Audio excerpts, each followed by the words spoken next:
Good morning. This is session 4B, Housing, Health, and Social Support of the Elderly. And I'm Steve Siegel. I'm a practice research actuary on staff at the SOA, and it's always great to be here at Living to 100. It's been a great meeting so far, and I hope you all have been enjoying it. I'm going to introduce our speakers, and then we'll get started. But one housekeeping item, if you want EA credit for this session, please fill out the form in the back and then bring it up at the end of the session and I'll collect them. Okay, on with the session. Our first speaker is Doug Andrews. Doug is an adjunct professor in the Department of Statistics and Actuarial Science at the University of Waterloo.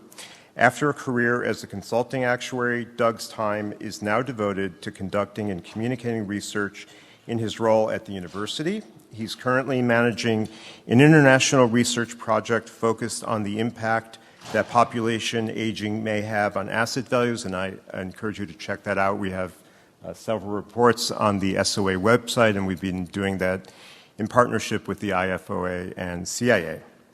Doug's going to be speaking on his paper, Analyzing the Health and Social Care Status of Canadian Women Living Alone in Retirement, which he co-authored with Laurie Curtis, who's in our audience also. Our next speaker is David Smith. David's a senior lecturer in actuarial science at Cass Business School. David has done extensive research on work in developing methods of projecting populations and investigating new ways that pensions and long-term care in the UK could be funded. He's published more than 100 articles in refereed journals on pension and social security policy, with several receiving prizes. David's going to be speaking on his paper, looking at a case study on whether living in a retirement village extends life expectancy. He co-authored that paper with Les Mayu and Ben Rakazan. And then finally, our discussant is Anna Rappaport. Anna is an internationally recognized expert on the impact of change on retirement systems and workforce issues. Anna is a past president of the SOA, chairs its Aging and Retirement Strategic Research Program, and I would encourage you to check out all the great research papers we've produced through that program. You can learn more about that. There's some information on the table, registration table, and you can pick up a first aid kit also with our branding from the program. I know somebody's used it and it's helped they had a backache and the aspirin helped. So, Anna is also a member of the Committee on Living to 100 that set up this meeting and has presented papers and spoken at each of the past Living to 100 meetings.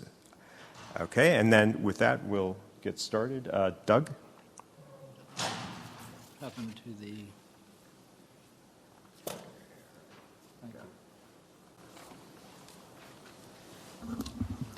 Thank you, Steve. Good morning. Thank you all for attending. It's a pleasure to see you here. And while the title of this session is Housing, Health, and Social Support of the Elderly, and our paper does include information on housing, I'm not going to talk very much about that because you're going to hear a very interesting case study from David, and I know Anna has some prepared questions in that regard, so we will certainly talk about housing as we go along. This paper was authored with Laurie Curtis, who's in the audience, and I'm sure either of us will be happy to answer any questions that you might have. We've divided this research with respect to Canadian women living alone in the alone stage of retirement between health and social care analysis, which is this session, and financial analysis, which is the next session. And these are the usual disclaimers that what I'm about to say is purely my opinion and doesn't represent that of anybody else. But it is very important that we do acknowledge the other partners that have contributed to this research. We're pleased that the three large actuarial organizations, the Society of Actuaries, the Institute and Faculty of Actuaries, and the Canadian Institute of Actuaries have all contributed.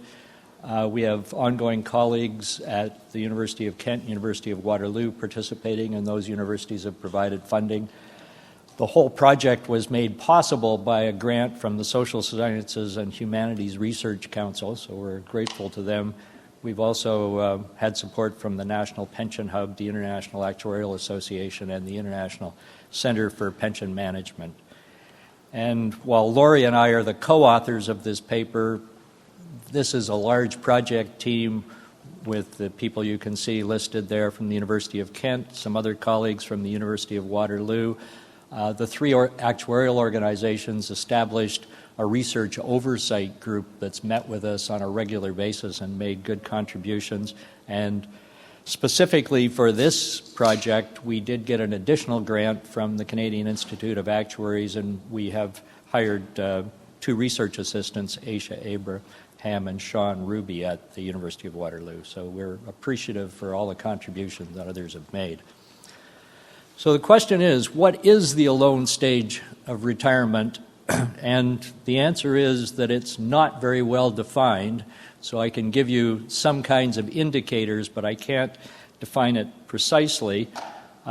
We think of it as being a period near the later part of life when the individual has no full-time partner, so that's the alone aspect, and has ceased to work full-time. So there might still be some part-time work or some volunteering, some other activity, but not full-time work.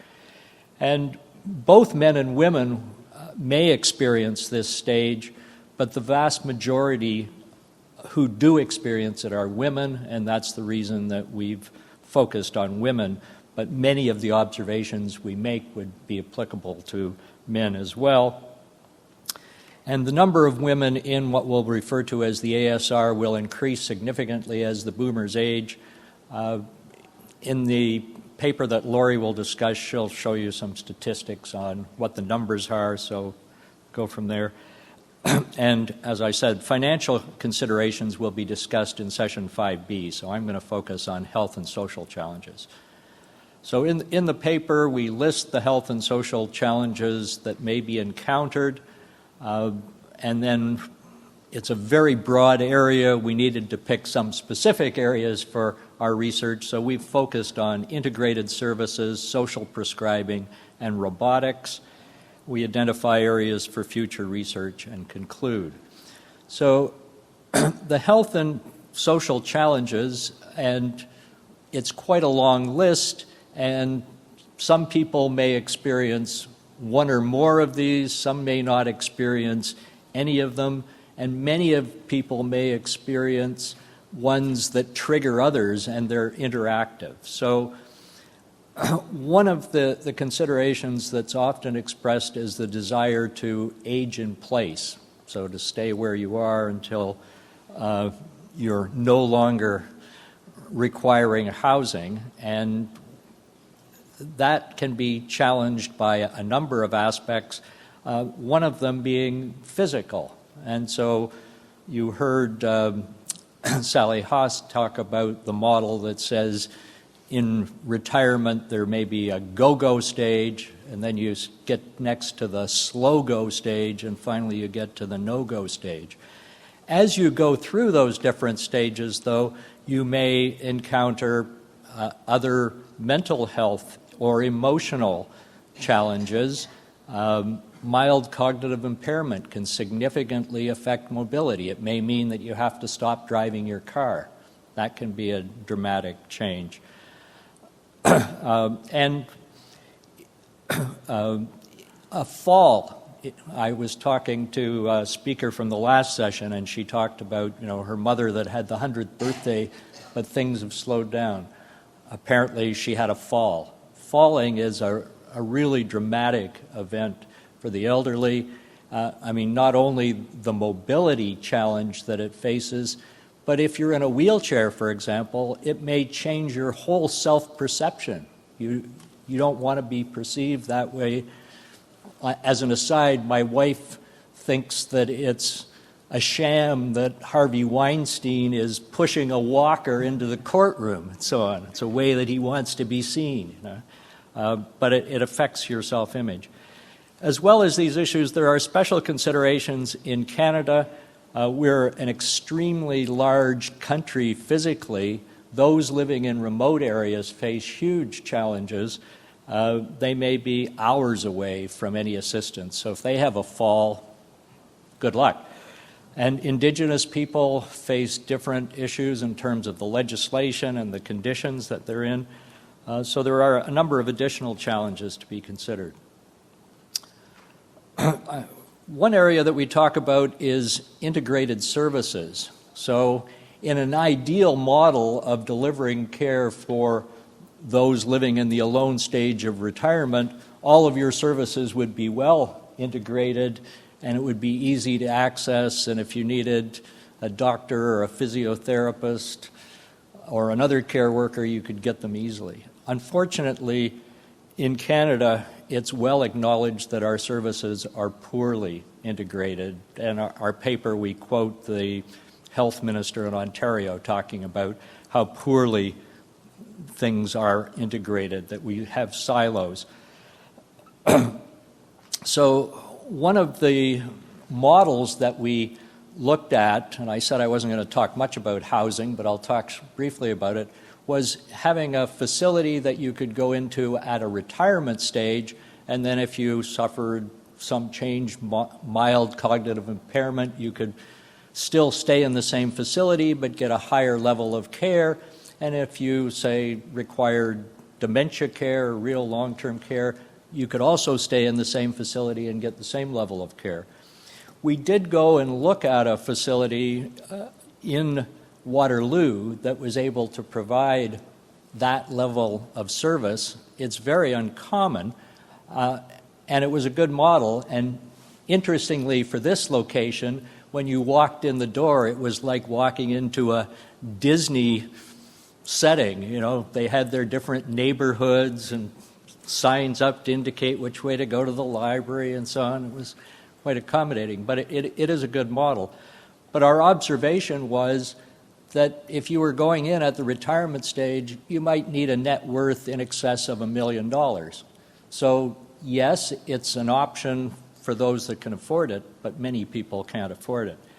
And so in the research, we did look at some international experiences, and I'll say Stichtings, I'm sure that's not the way it's pronounced in the Netherlands, but the model is that you can receive care pretty much in the same facility, perhaps some slight moves, but in nearby locations. But you, at the beginning of the care or retirement, you are assessed both for your physical and emotional needs, but also based on your financial ability to pay. And so at the end of your journey, there may not be much of a legacy to pass on because all of your wealth may have been used up going through, but at least you're assured of care. So that's a model that is used in the Netherlands. The next area I'm going to talk about is social prescribing.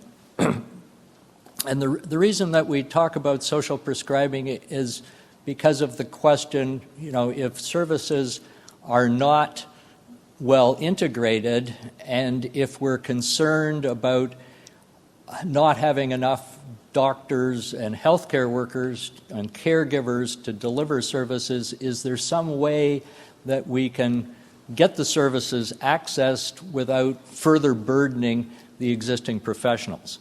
And so the idea of social prescribing, and it's gradually getting some attention in Canada, but it's got quite a bit of attention in the UK, is that there would be a primary care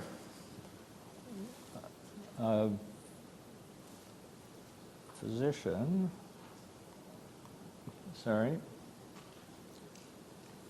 the primary care physician would see the individual, but they would make a referral to what is called a link worker. And a link worker doesn't have to be a certified medical professional, but they would be someone that has access to a list of services or knows how to put people in touch with the right kind of service. And then the kinds of services that could be delivered are wide-ranging. It might be as simple as getting passes to go to the art gallery, for example, so that people could go to the art gallery, or getting in touch with a worker who could provide counseling. Because part of the difficulty with a soloed environment where services are not integrated is knowing how to get the services that you need? Who do you talk to? And this simplifies that approach. So there are lots of potential benefits. One is you'd get the links to the available programs.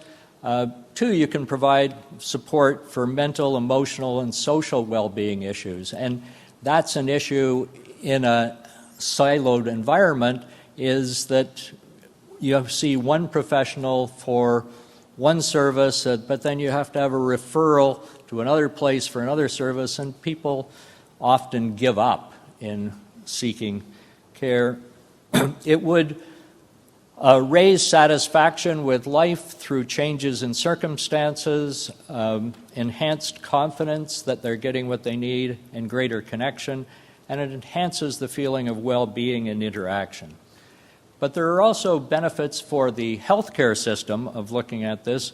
One is that it does reduce the burden on healthcare professionals, because now they can focus on what they're trained to do and have a link worker to whom they can refer care. It also may increase the well-being of the participants, and then that reduces the potential costs associated with self-harm, attempted suicide, depression, which are, signs in many cases that people are not getting the kind of attention that they need.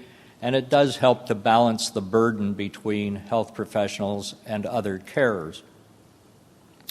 So the question with social prescribing then is it effective? Because if it is, then why not go ahead? The anecdotal reports are positive, and unfortunately there is mostly just anecdotal evidence. There's only short periods of observing the social prescribing events, and they tend not to be randomized trials, so it's hard to get good statistical evidence. But when they interview participants, and particularly participants in the short term after they've just had some care, they give positive reports. But the analysis that was done of a number of different social care programs concluded that there was not sufficient evidence to prove that it's ineffective. Okay, it's not saying it is effective, but we can't prove that it's ineffective. So social prescribing might be one way to help integrate the services and also reduce some of the cost burden. So another question then would be, what's another way that we might reduce the cost burden? Because we've talked about, with an aging population, there are fewer workers available to support an increasingly large population. What else could we do? And the Japanese have put a lot of emphasis on robotics and are believers that this is going to be an area that can really provide help for an aging population. Apparently, Toyota is spending much more on developing robotics than it is on developing vehicles and so on, because it sees that way of the future. And so, fortunately, the University of Waterloo has a large engineering faculty, and many of them are involved in developing robotics that might be of use with an aging population, and we were able to interview a number of these researchers, although here we give you examples from a wide range of research of tools that have been used. But we've divided the categories where robotics might be useful into 6. So communication and memory aids. So Pepper is a robot that's a socially interactive robot. So it communicates with people, it helps with social aspects. And Pero is a baby seal that's interactive. So here's a picture of Pero. Pero is the one in white, and along with Tina Krulu, who's with the Alzheimer's Society of Ontario. I met her at a conference, and she said, oh, yes, we use these robots with our patients, and so she was up and able to demonstrate it. Here she's just holding it, so you can see the size, but when she strokes the eyebrows, the whiskers at top move, and it will nod its head and so on, and so there is quite a responsiveness. And I asked her, what's the reaction of your patients with that? And she said, well, it falls into two groups. Some people, don't want to have anything to do with it. I don't want to be dealing with a baby seal, that's nonsense and so on. But others found it very enjoyable, and the parts of the report that they come back with is, it's non-judgmental, not like people, when you're dealing with it. So there are advantages with robotics. There are a number of developments with respect to mobility, so smart canes and smart walkers. These are ones that can sense things that may be in the way, can re-guide the individual that's using the device so that they're not bumping into something about to fall. Strength is another area where people really do need help as they get older, not only as individuals, but also care workers need help with strength because they may be regularly lifting people or helping them move. And so there are exoskeletons that are being developed that are strapped on. So here's an exoskeleton at the University of Waterloo. This one was not developed by the University of Waterloo. This is an experimental one that was developed in Spain, which has been used for research purposes and was sent over. It's sitting around a chair, so the individual would sit in the chair to strap it on. So here's Dr. James Tung that's doing this research, and he's now got the exoskeleton on. You can see that it's got these kinds of sensing devices in various places to be able to help with movement in those places and sense things. The other interesting thing is the size of the box that it comes in. So it gives you a sense of just how big this thing is. And then here he is in motion with this. It is kind of an odd-looking gait that you have, but it was comfortable. The one thing that frightened me about this was he said I'd be able to try it on, and then he said, but you won't be able to get it off by yourself. So clearly there are some issues involved with exoskeletons, but they might be useful for caregivers to wear an exoskeleton when they're working with other people. There are a number of devices that have been developed just for safety basis. So Care Rate is a computer program that you can use to send signals as to what kind of care you need, and there's a response that comes, one would hope, immediately as to how you can get the care. There are service supports. So My Spoon is effectively a feeding device that would allow individuals to be fed with this. And there are also healing and health development items. So VR Exergame is one that's also being developed at the University of Waterloo. They use a virtual reality headset, and then people think that they're on a farm and they're doing things, like shoveling hay or whatever, but it gets them doing the motions and exercising, and it's been found to be physically useful because of the exercise, but it also gets a good score in terms of people's interest in using it. And Hebium plasticity is another device that's being developed. It's a net that fits onto the skull and then connects to different parts of the body, so for example the arm, but the net has electrodes that can read brain signatures. So if they say move your arm, it sees what the signature is. It also sees where the reaction is in the arm, and it's found that they can build new connections and so overcome, paralysis and so on. So there are a number of developments going on in the robotics area that could be useful.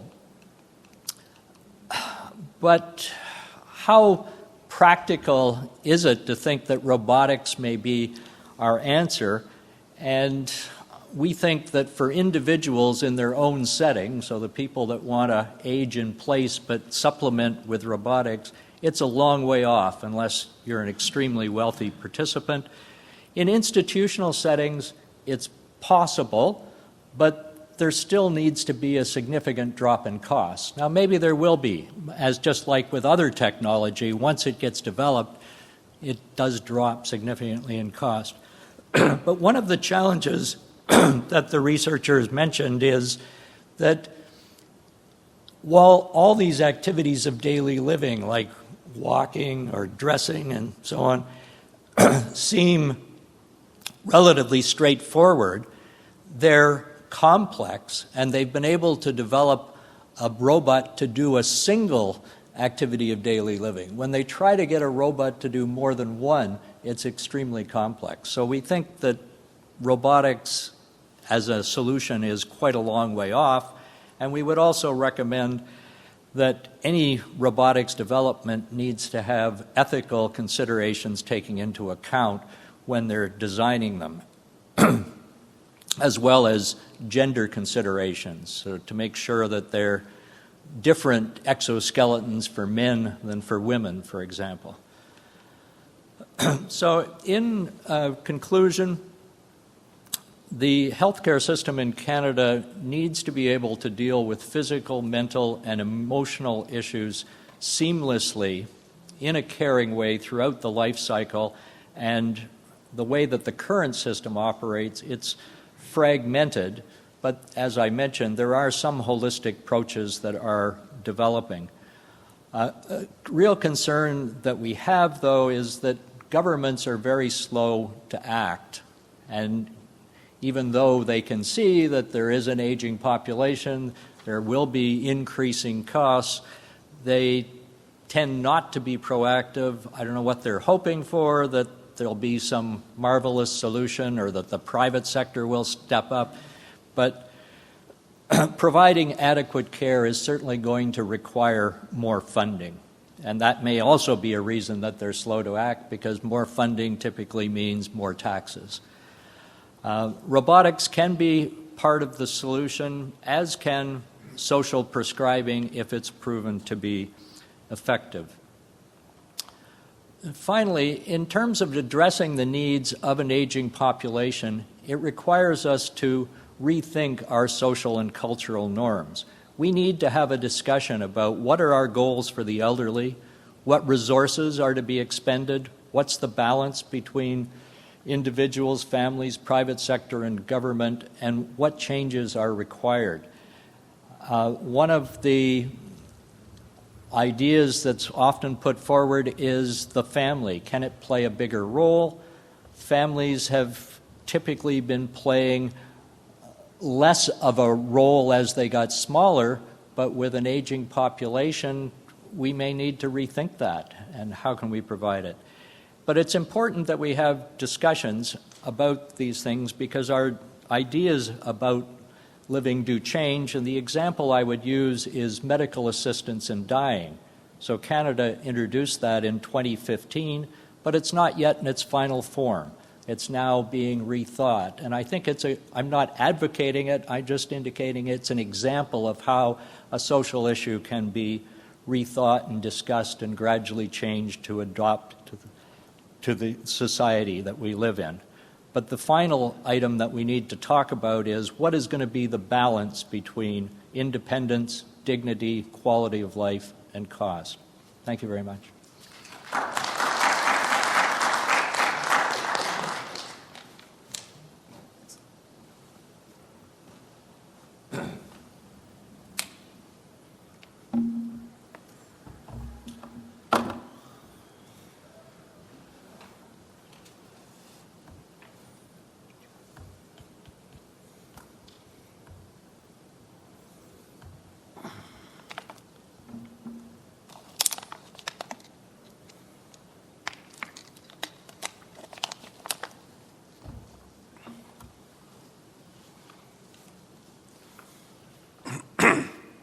Excuse me. Okay, hello everybody. I'm David Smith, and thank you very much for having me. In particular, because I'm supposed to be marking exam papers at the moment in London. It's very cold, and I don't like exam papers, so I'm particularly happy to be here today. It's kind of a bit weird because I'm going to talk about retirement villages, which are very unusual in the UK, but retirement communities, of course, a lot more common over here. But it's a particular case of Whiteley Village.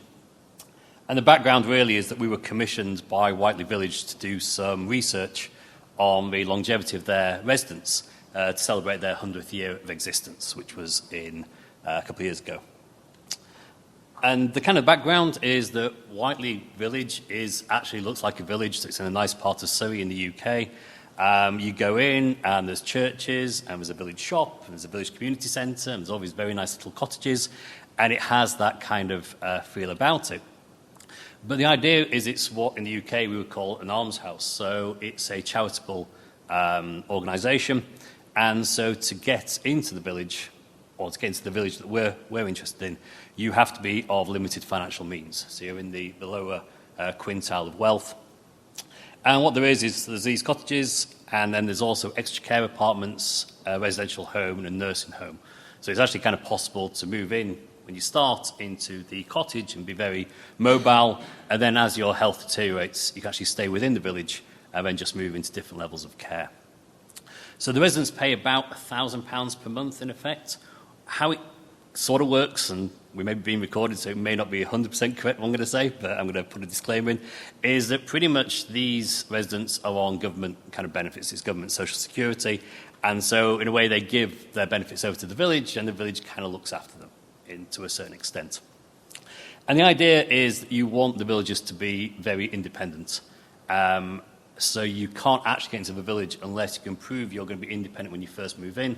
And part of it is to kind of create a social feel. So there's lots of social facilities, which, as I say, I'm not used to retirement kind of communities. So when I went in there, it felt like it was a university, and where there's all the signs about university telling you to join their unions and just join these societies. It kind of has that feel to it, apart from, of course, the societies are more like crochet rather than skydiving kind of thing about them all. But, have certain kind of ones. So it was founded about 100 years ago, just over 100 years ago. So you had to be a poor person of good character and of sound mind, which, of course, is still a good characteristic to have. And in a way, what it was for anybody who's ever watched Downton Abbey and has thought, I like the show, but I'm worried about what the maids are going to do when they retire and lose their home and their job and everything. That was kind of what these things were. They were for people who were often maids or companions or working in the grounds or with a butler or the chauffeur. And once you lost your job, you lost your home as well. And so this was kind of where it was ended. So there's lots of people who were in commercial agricultural pursuits. So as I say, the idea then was you move into good health. So nowadays, obviously they're not trying to attract the housemaids and anything anymore. It's just anybody who's of low financial means. Again, the other reason why people often put into poverty in the old days was when women got widowed or were spinsters, and so the population over time has always been very female-dominated. Slightly less so now, but still lots of women who, again, even nowadays, and certainly for people who have retirement age at the moment, the husband would have had the large pension, and then when he died, if the pension ceased, a woman could very quickly move down into poverty. The age has kind of changed over time, and so what we generally had is because of, again, the idea of moving people in when they were poor, but when they were still mobile, is we kind of have this kind of hump around, which we're going to claim is around about 67, 68, when women entered, and males, slightly older, often moving in as a husband, so again, the idea of being approximately 3 years older than the wife. The length of stay is kind of interesting. Every now and again, I talk about it as being an institution, which does sound like a prison. But generally what often happens, if you look at the amber bars, is that's the people who've chosen to withdraw from the village. And so actually, you're most likely to withdraw after a couple of years. So these are the kind of people who moved into the village. It may not have been what they expected, or they may have become very ill and moved back to with family. But as soon as you kind of get over those, you generally don't leave the village by your own choice. You kind of leave the village by the the big exit of the Grim Reaper kind of thing. So the blue bars are when people die. And again, males are the same. People withdraw from their own choice a bit earlier on, but die later on. But as we'll see, the males do seem to have a tendency to die a bit quicker when they enter the village. And this is kind of our population over time, because of course the village has expanded. Money was pumped in, new cottages were built. One important bit, which we're going to come back to later, is because you've kind of got this little squishy bit here. This was when they refurbished some of the long-term care parts of the village. So it's kind of a bit of a squishing down where everybody had to move out of the hospital and the care parts and go into the kind of standard community. And that kind of affects some of our data, which we'll talk about a bit later. So we kind of play slightly loose with our statistics, partly because we've got a small sample. So the reason why we were commissioned was that they always felt that their villagers lived a long time. So that in particular, the women seemed to have very long lifespans, and especially because they were coming in a lower socioeconomic group. And so what we were trying to test was, did you get a survival boost? If you moved into Whiteley Village, were you going to live longer than an average member of England and Wales population? And so what we sort of did was we banded together what we thought of as common ages of entry. So for women, it's 65 to 69. We assumed they were all 67 on entry. And for males, we assumed they were between 68 and 72. Sorry, that's the sample we looked at. And then we assumed for our statistical test, they were all aged 70. And then, as you say, we kind of move around our statistics. So as you can see kind of here, we've kind of got this effect here, because this is the cohort. So all these people are kind of coming in at 65, 69, so they can't die at, say, 95 in the early years of the village. And so really what we've got is we've got cohort lives coming in, but we're comparing them to just a normal standard lifetime. So we kind of got, in the bottom right corner, we've got these extra lives here, which in a way they're part of a newer cohort, and so we could have argued to get rid of them in our analysis and just focus on cohorts. But we kind of felt that one of the worries we have is that maybe the village's magic is wearing off. So we wanted to include some of the earlier lives, some of the newer lives. And so in a way, it kind of affects our statistical test. It actually makes it harder for us to prove that people may live longer than on average in Whiteley Village, because these newer entrants could only die at early ages.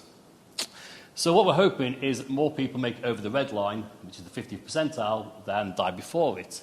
And for the women, they do a really good job, as we can kind of see just visually. That there is, a big clump of, data points here, which are above the red line. And then we have our really nicely long-lived people over the yellow line here, who are getting into their centenary kind of ages. So good on the women and everything like that. And so what we did then was we tested, and we said, well, okay, what did we think we'd observe? So we kind of did some binomial kind of hypothesis. And we pretty much found there was good evidence that, we were seeing people survive longer than they should. And certainly, if you take like 50th percentile, of our sample size, expect 278 people to have died by then, and only 192 actually had. So you definitely seem to have this rather nice boost from living in Whiteley Village. As you get to the very old, there still seems to be evidence. It's getting slightly weaker, but there's still strong evidence that you're kind of living to old ages. The men let us down a bit, unfortunately. They seem to have this idea that they're going to die. And of course, we're kind of assuming these people are age 70 when they start, and some people even died before they got to 70, just to make our maths look really bad. It looks like one of my assumptions in my survival models class, when we have to do some approximations. So we have people dying before we've even assumed they were old, and that's kind of not good. So these are people who've died very quickly when entering the village. But these are the poorest quintile, again, of males. And so when we did the tests, we find that, of course, we've actually got more people dying before the 10th percentile than we'd expect if it was just normal population. But after that, again, we've got evidence that these males are living longer than we'd expect. It's not as good evidence, at 50th percentile. We've got less deaths than we'd expect. It's not quite making our 5% trigger.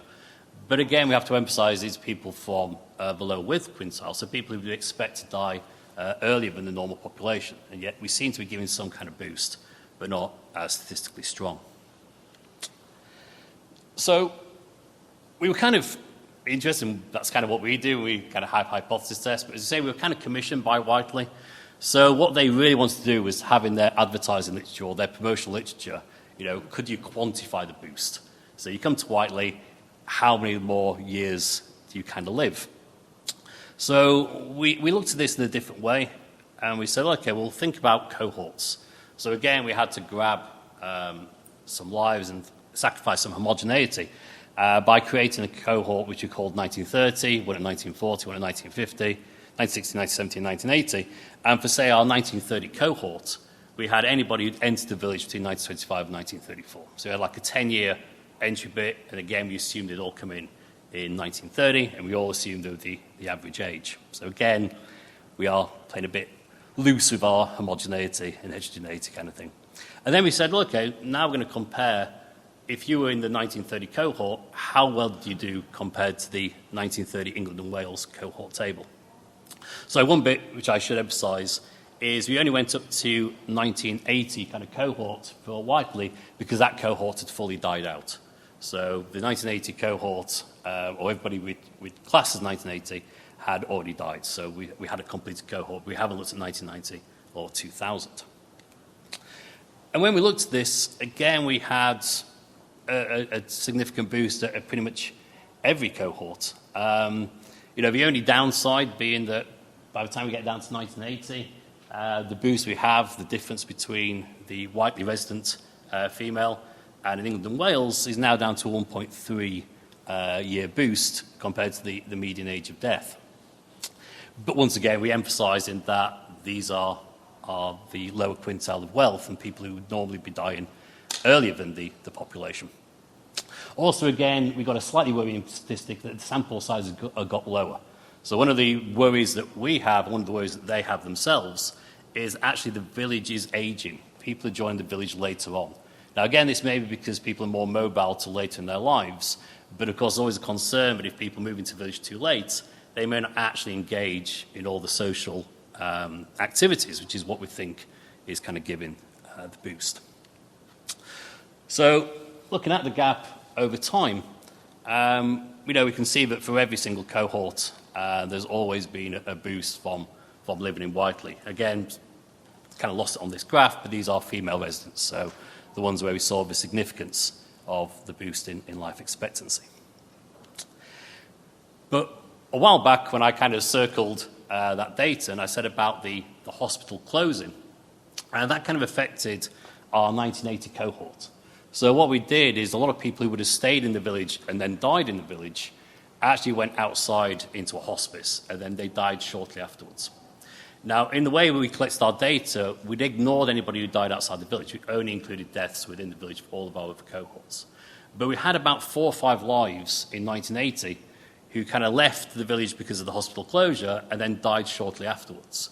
So we said, well, if we kind of say that these people actually died within Whiteley, then we'd have actually recorded a few more very well-lived people.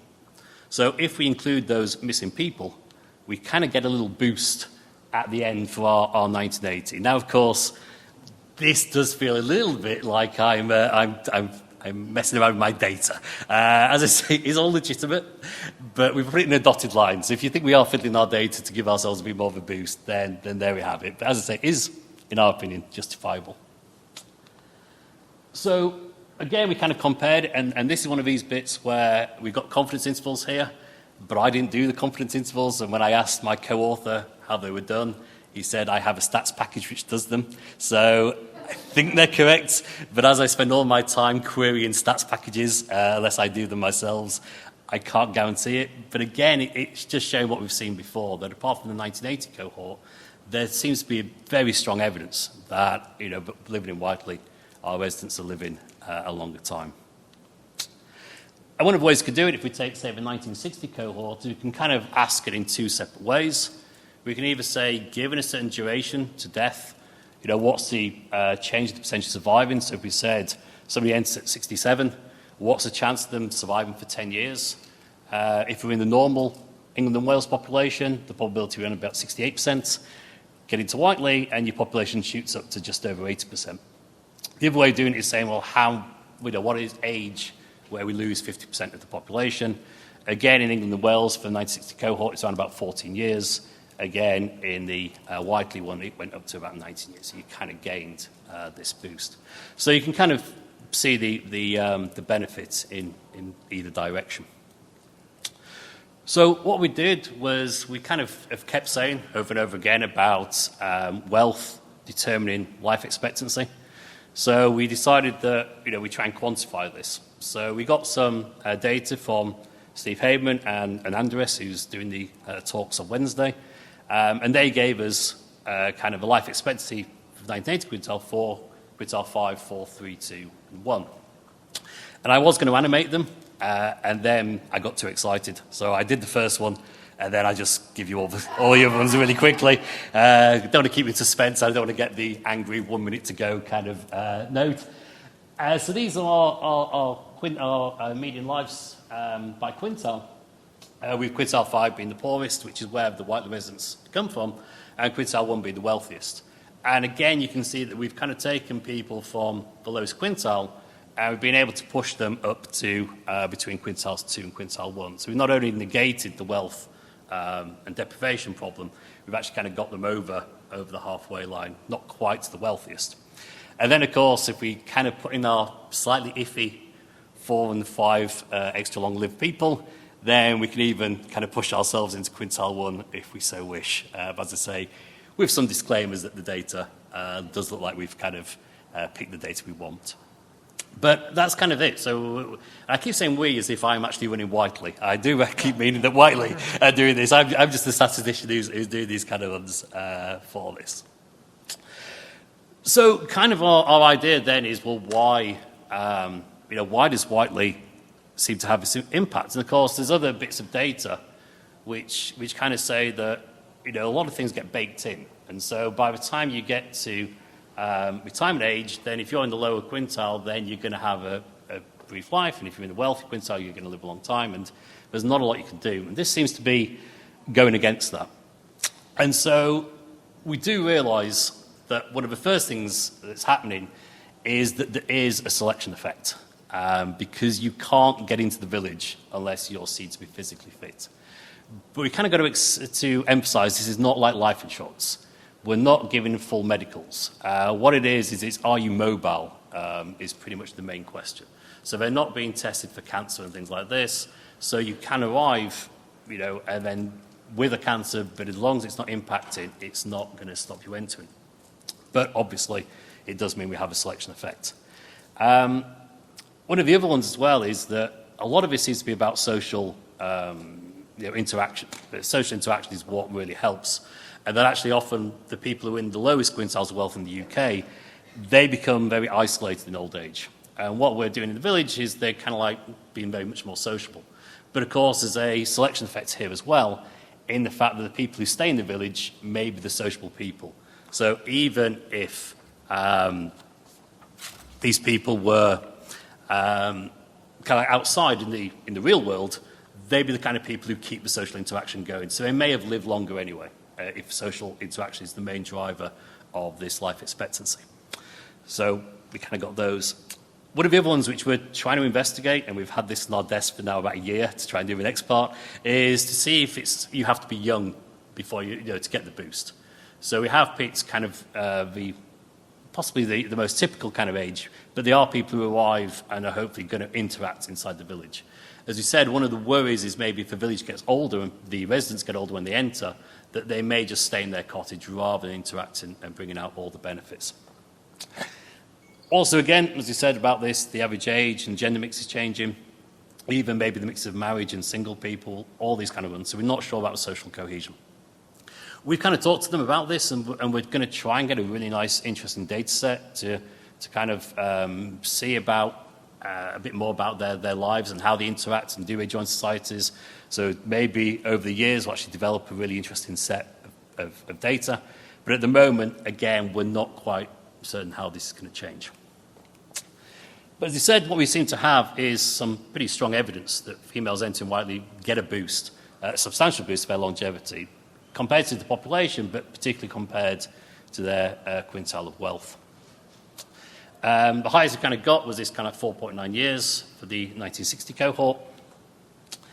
But we do seem to be having a lessening of impacts. Now, what we're kind of hoping is that this is actually good news for the UK as it's on its own, in the fact that there was a drive to get pensioners out of poverty over a number of decades. So it may be the fact that, putting somebody in a village and giving them an actual nice house with heating and kind of getting the meal in the kind of facilities there was a big more of a differential in the 70s and 80s than maybe it is now. So maybe if the wealth of the poorest pensioners in the UK overall has improved, their actual lifestyle has improved, so the gap isn't as much.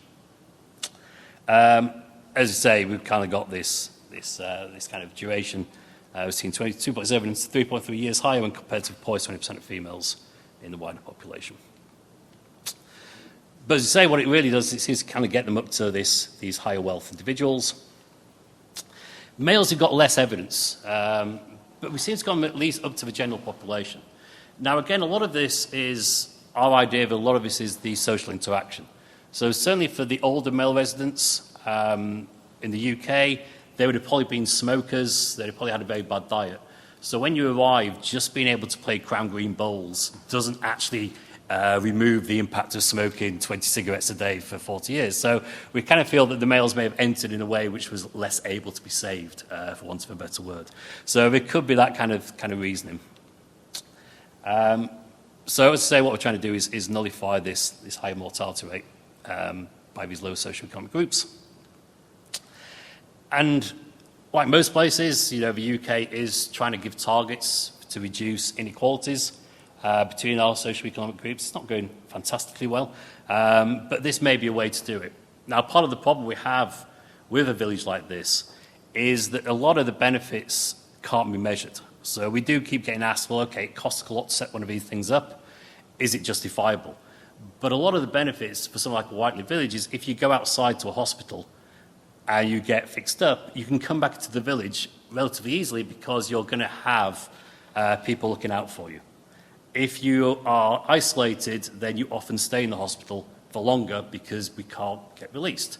So you have things like the benefits of what we would call a bed blocker being removed, so that people get a better life, but it actually helps the National Health Service, it helps all the social care and everything else. But it's hard to quantify when somebody doesn't stay in hospital, and they would have had to stay in hospital if they hadn't been in the village. I think that's my final conclusion, but I always forget to have a final slide. So there you go, it just goes blank, I'm afraid. Just fades to darkness to my presentations. So thank you very much for listening.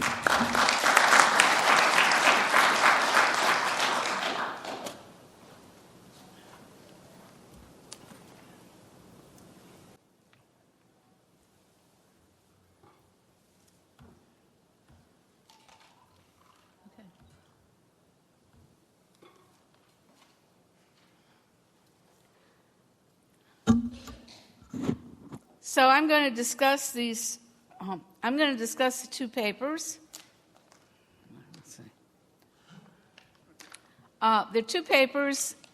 The one on the UK retirement village and the health and social care analysis for Canadian women. And I'm very excited that we've had these two papers and that we're discussing these subjects here. I'd like to start with some common elements and differences. Both of the papers deal with quality of life issues. Both include some discussion of care integrated with housing in forms of continuing care retirement communities. The UK paper focuses on improvement in lifespan and discusses quality of life. The situation in the UK is that the individuals are lower income, and so it's a different setting for many of these facilities. The Andrews paper focuses on several strategies to improve quality of life in Canada, but they have examples outside of Canada, and the individuals do not have partners, but they may have adult children. They haven't differentiated that. Both look at retirement communities broadly, and both focus primarily on women, including later years in their consideration, If you think about our presentation yesterday on 85 and over, most of those people were women, just as the people here said. More comments on the papers. The UK paper includes a mortality analysis and innovations to link the specific population there and compare it to the overall population. That seemed very innovative. I'm going to comment on their conclusions. I'm not a technical mortality analysis person. I'm not going to comment about whether I think they did those innovations well or not well.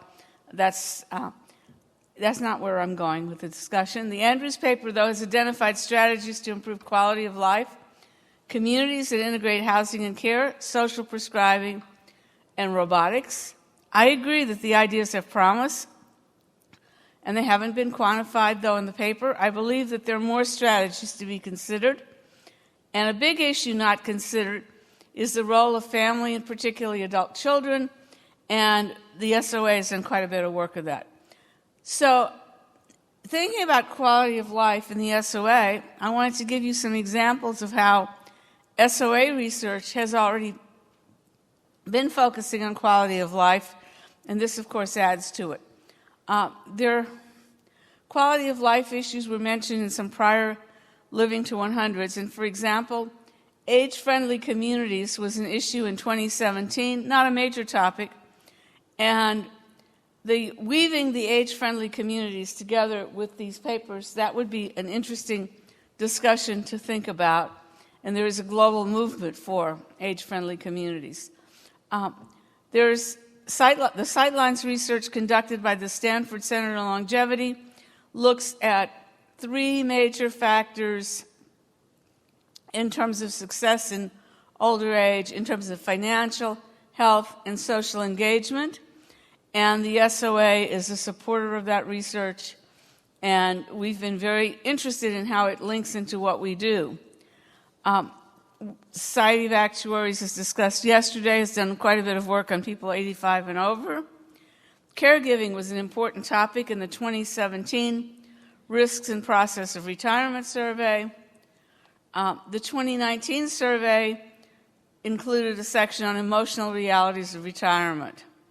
And the 2018 call for essays was in family and retirement security. So bottom line is that we've been increasingly thinking about quality of life related and broader issues in the aging and retirement research that we've been doing, and I hope we do more of that. So now I'm going to go and comment about some of the specific issues, the CCRCs, the social prescribing, and the technology. The CCRCs offer multiple levels of support, but they differ in terms of the specific services, the levels of support, eligibility, financing, likelihood that people will stay long-term, and how well they work for residents. The UK community, as mentioned, was structured for lower-income individuals, and that Smith demonstrated that the community studies seem to increase the lifespans for lower-income women. I want to say that seems to me to be a very reasonable conclusion. They get good food, exercise, many opportunities for social engagement, care when it's needed, and their lives are probably much less complex than where they were previously. And I would say in terms of your future research, one of the issues might really be, what can you tell about how their lives have changed? It's unclear to me how much effect the health requirements at entry had. So that's some comments about that. Andrews pointed out that in Canadian communities require substantial financial resources. The same thing is true in the United States. I have a friend who's estimated that in the United States it's really the top 5% of the population economically that can afford CCRCs. They recommend subsidies if they're to help most people, and that's absolutely right. Andrews offers several examples of communities that offered integrated services, and he mentioned the one in the Netherlands with payments based on need. That's a very interesting idea from my perspective. Integrated services could be offered in that kind of setting or brought to the community for aging in place. They're very desirable, but I think they'd be quite difficult to achieve in the community in the United States. and they commented that they were difficult to achieve in Canada, too. And Andrews also discussed the challenge of paying for the services and the need for public community support for some people. And of course, in the U.S., you've got different systems and discontinuities, and I think that's probably true in lots of places. Regulation was not discussed, but it's a big issue, too. I want to now, in commenting on CCRCs, mention to you a paper that I did several years ago for a monograph we did on long-term care needs and expense in retirement security, improving retirement by integrating family, friends, housing, and support, lessons learned from personal experience. This paper got a lot of people have been really interested in it. It's totally anecdotal. I mean, it brings in some statistics from outside sources, but it's basically anecdotal, but it's gotten a lot of interest. People in CCRCs, the ones from where I often like them a lot, and it seems to be a great solution unless things go badly. And the problem that I see, or the challenge, the thing that concerned me a lot in getting involved in this, is that when people look at them and they hear the sales pitch, there's no consideration of the idea that things might go badly. And after all, they could go into bankruptcy, and some have. And aside from the financial issues, they may not work out well for people for other reasons. They require a substantial upfront payment and monthly payments. They have different payment arrangements. That payment may not be refundable if the individual leaves or at death, or it may be partially refundable. The individuals believe they have a guarantee of care generally, and I talked to somebody that in one, it's like, they'll take care of you for the rest of my life. The contracts, at least the ones I've seen, I think the contracts more often don't really have the guarantee that the residents think they have. The risks may not be understood. What are some of the things that can get them into financial trouble? Not enough new entrants, because they're not financed to have reserves like life insurance policies are. Unattractive refinancing of debt, too much utilization of long-term care. Those are a few. There's a great need, and I'm appealing to all of you, there's a great need for better process for evaluating that decision to put up that money. The other challenges are the residents might be unable to make the ongoing payments, which can go up. And some of them have charity funds that are purely discretionary, but the sales pitches, if you don't have money, will help you. But the reality is that's not what the contract says. The quality of care may not be what it was hoped for, and then you have to make a decision. So these contracts reserve rights that are not well understood. So I think we have a lot to, it's a great model of care when it works, and a lot to think about with that. Comments on aging in place, which was not discussed in the papers. Our surveys and lots of surveys show people prefer to age in place. U.S. policy is going in that direction. 2 papers focused on communities that integrate care, but did not discuss that. Which is better? It depends. I'd say for a person with good connections and engagement in the community and support, aging in place is often the preferred choice. But for somebody having a difficult managing or with challenges, the community may be better. And you might have blends of both in some cases. So I'm going to switch to technology now. The Andrews paper discusses robots and possible potential for an expanded role for them, and I think that's great. There's a White House report, Emerging Technologies to Support an Aging Population, and I commend that to you and all. And I guess my big message is there's a lot of technology issues that could play the role of improving. For example, sensors potentially could play a role, identifying if people fall, and I think you've got that in, for example, some of the new Apple Watches, or if a refrigerator door hasn't been opened for a period of time. That would be a sign there's a problem. Medical care with very small diagnostic equipment, remote monitoring and 3D printing, and we heard about 3D printing in an earlier Living to 100.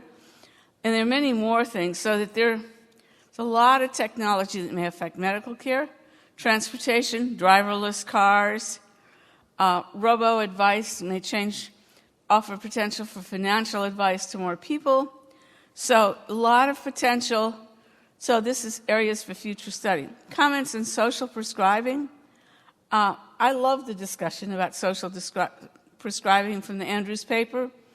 And I had a thought after listening to it that a different alternative that might get you to some of the same place is that, for example, in the village movement here in the States, in the village movement you don't move the people to a new place, but people in a neighborhood who are seniors get together to share resources, share issues. The village I belong to in Chicago has a great local resource guide, plus the people share information.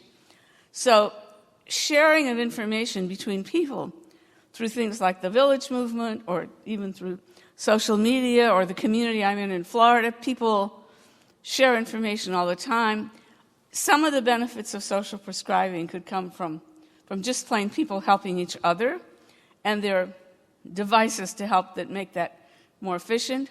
But it seems to me that social prescribing shifts to the healthcare professional or somebody associated with them to do more preventive and holistic focus on the person, including social engagement. In the U.S. environment, I think there's a difference between primary care providers and mental health professionals. I think the healthcare provider, there's not much chance that they're really going to go there. If they had somebody to refer to, they may. But the scope of the social worker, the mental health professional, for the people that they're seeing, they may well be going in that direction. In the U.S., I think the holistic focus on health would have included building health, meditation, but not social engagement. But people with depression, social workers might help people with those challenges. So I think there's chance for sharing, but social prescribing is it's more like life coaching to me, and I don't think we're going to see it as part of the healthcare system very much in the U.S. But I still think it's a great idea. People alone versus family. The Andrews paper didn't really comment about the family, and we have a lot of information that says family is important. I had this slide yesterday. Most older people need help with some regular activities. These are 85 and over. And for example, the group with less than 50,000 assets, over half need help driving. So that's really the thing. So I want to close with just a little bit of comment about future research.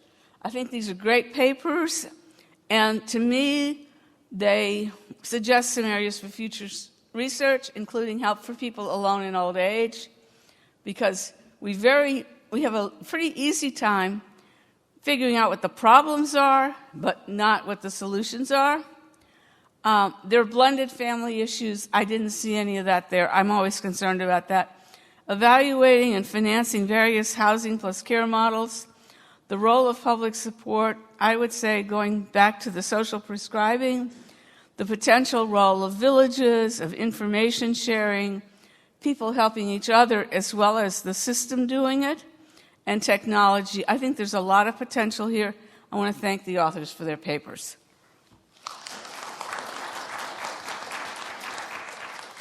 Oh, and I put some references in the appendix, and I believe the slides are in the meeting materials.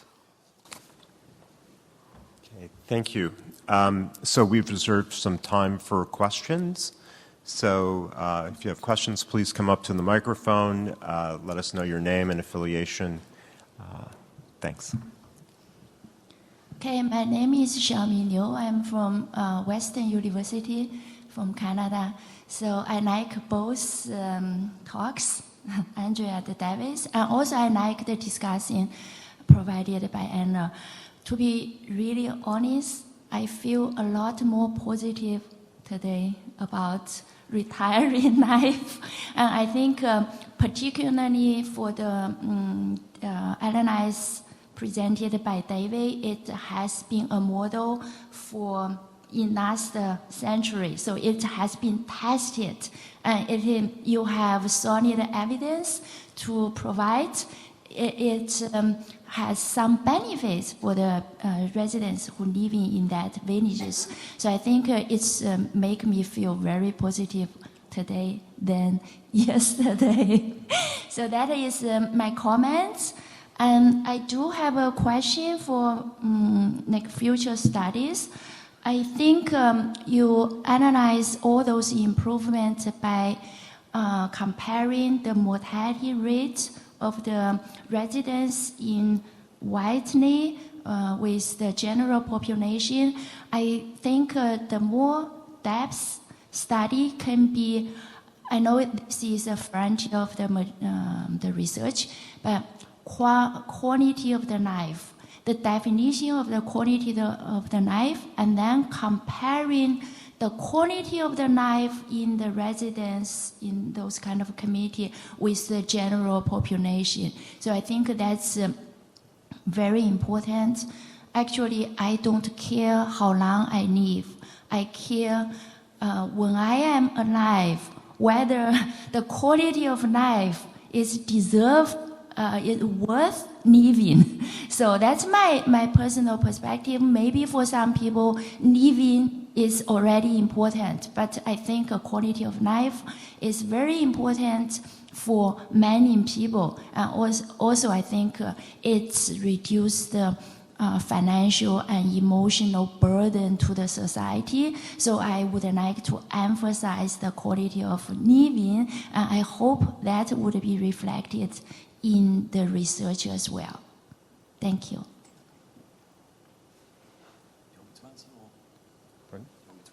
Yeah. Please. Yes, we totally agree with that. So when I was last at Whiteley, one of the things we're trying to do is set up a questionnaire. And so me and one of the people who runs Whiteley would like to make it a term of condition, because they're kind of getting subsidised housing, so that you'd actually sign up to have a yearly evaluation of things like the societies, of a general happiness scale, of generally how you engage with the village and all these kind of ones. So we certainly can do a better anecdotal one about life inside the village. It would then be harder then to compare it outside, which is where we can't control. But we'd certainly want to, because one of the things we believe is it's the social interaction which is actually giving the boost. So it'd also be interesting for us to split people into the more socially and see if there's a difference between those groups as well. And part of the reason why we're worried about the ageing village is if the social cohesion breaks down, then, as you say, we may lose the boost, but we may also just lose the actual benefit of the social interaction. So we are trying to put something into place to actually find out a bit more about how the villagers live, rather than looking from the outside and trying to guess. So we're kind of onto it, sort of. Okay. And David, stay up there. My question's for you as well. Al Klein from Milliman. You found that the people lived longer because of the social connection. My question for you is, did you try to separate, even within that community, there's going to be some that are more social and less social? Did you try to separate those and look at the mortality between those? We can't do it with our past data at all, because we've got somebody who died in 1934. We can't find out if they were a social person. So most of our data in the past, we are locked down. I mean, one of the things we also wanted to do was they had in the data the occupation recorded, and we thought that would be interesting. But then we found out the old data was often just the last job they had rather than what they'd actually had. And the word engineer was used a lot, which can mean anything from fixing a car to banging pipes to actually being a proper engineer. So for our past data, we're stuck on the social bit. But as you say, going forward, we do want to try and find out a lot more about how people are engaged in the village, because it's only our theory that it's the social bit. We're pretty confident about it, but that's what we want to do. And one of the things, just because the technology reminded me, and something I hadn't thought of before, was that they have an IT centre there. So people who've got family who've moved away and live in, say, Australia or the US, they connect through Facebook. They actually have the IT support in the village. And one of the things we find nowadays is that old people living alone where family moved away, if you lose Facebook, you lose the connection and you haven't got people to help. So one of the things they say the residents really do like is having IT support. And I was visiting my parents at Christmas, and when I arrived, I had my IT job list to do for my parents about all the things that had to go and be fixed when I was home at Christmas. And so for a lot of people in the village, actually that IT thing is one of the new ways of social interaction, and they find it's a lot better in the village than it would be if they were on their own, excluded. So yeah. Okay, we have time for just a couple quick questions, so Sure. if we can make them quick, that would be Really great. quick, yeah. This is for David. I think my question and comment is about the measurements of benefits in life expectancy living in the village, because establishing that is your objective, and if it can be established, we can then do more research and learning more about the village and how can we draw best practices from there. The first comment I have is the matching of index of multiple deprivation. You have assumed that it is almost equivalent to the bottom quintile. I suspect that it may even be decile, because to qualify for that, I think getting it right is important, because it can establish the benefit of living in that village. And another thing is that we know that in the UK, the relative difference between people in the relative difference in mortality between different people in different circumstances have widened over time.